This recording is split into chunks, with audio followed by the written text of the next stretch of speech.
আসসালামু আলাইকুম এভরিওয়ান, আশা করি তোমরা সবাই ভালো আছো। সো আজকের ভিডিওতে আমরা সংখ্যা পদ্ধতির প্রকারভেদ নিয়ে আলোচনা করব।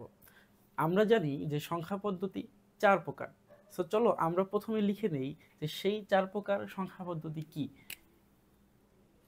প্রথম প্রকার সংখ্যা পদ্ধতি হচ্ছে ডেসিমেল সংখ্যা পদ্ধতি,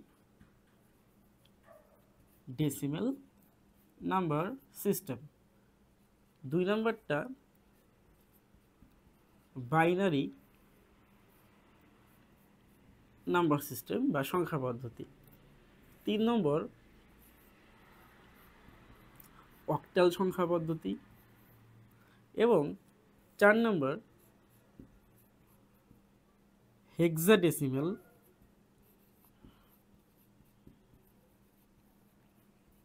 নাম্বার সিস্টেম বা সংখ্যা পদ্ধতি। সো এই 4টা সংখ্যা পদ্ধতি বেসিক্যালি আমরা ইন্টার লেভেলে পড়িয়ে থাকি। সো এই 4টা সংখ্যা পদ্ধতির যে বেস বা ভিত্তি, এইগুলো থেকে কিন্তু তোমাদের এমসিকিউতে প্রশ্ন হয়। সো আমরা এই নাম্বার সিস্টেমগুলোর ভিত্তিগুলো একটু লিখে নিই। ভিত্তি বা বেস, যেমন ডেসিমেল সংখ্যা পদ্ধতির বেস হচ্ছে 10, ওকে। বাইনারি সংখ্যা পদ্ধতির বেস হচ্ছে 2, অক্টেল সংখ্যা পদ্ধতির বেস হচ্ছে 8 এবং হেক্সাডেসিমেল সংখ্যা পদ্ধতির বেস হচ্ছে 16, ওকে। সো এবং এই নাম্বারগুলো, এই যে 10টা নাম্বার 2, 8, 16, এই নাম্বারগুলো কি কি, যেমন দশমিক সংখ্যা পদ্ধতিতে 0 থেকে শুরু করে 9 পর্যন্ত এই 10টা হচ্ছে দশমিক সংখ্যা পদ্ধতির বেস। বাইনারির জন্য আমরা লিখি হচ্ছে 0 এবং 1 এই দুইটা। অক্টেলে লিখি হচ্ছে 0 থেকে 7 পর্যন্ত, আর হেক্সাডেসিমেলের জন্য আমরা লিখি হচ্ছে 0 থেকে 15 পর্যন্ত।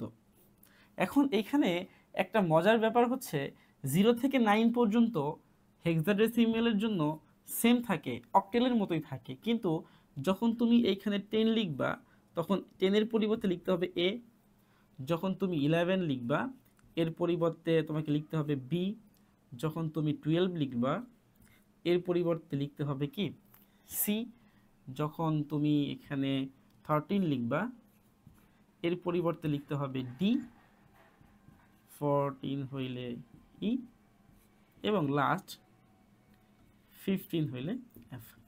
সো এই হলো মোটামুটি আমাদের সংখ্যা পদ্ধতির প্রকারভেদ।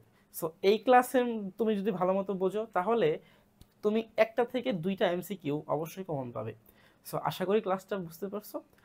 পরের ক্লাসে আবার নতুন কোনো একটা টপিক নিয়ে আলোচনা করব। ধন্যবাদ সবাইকে।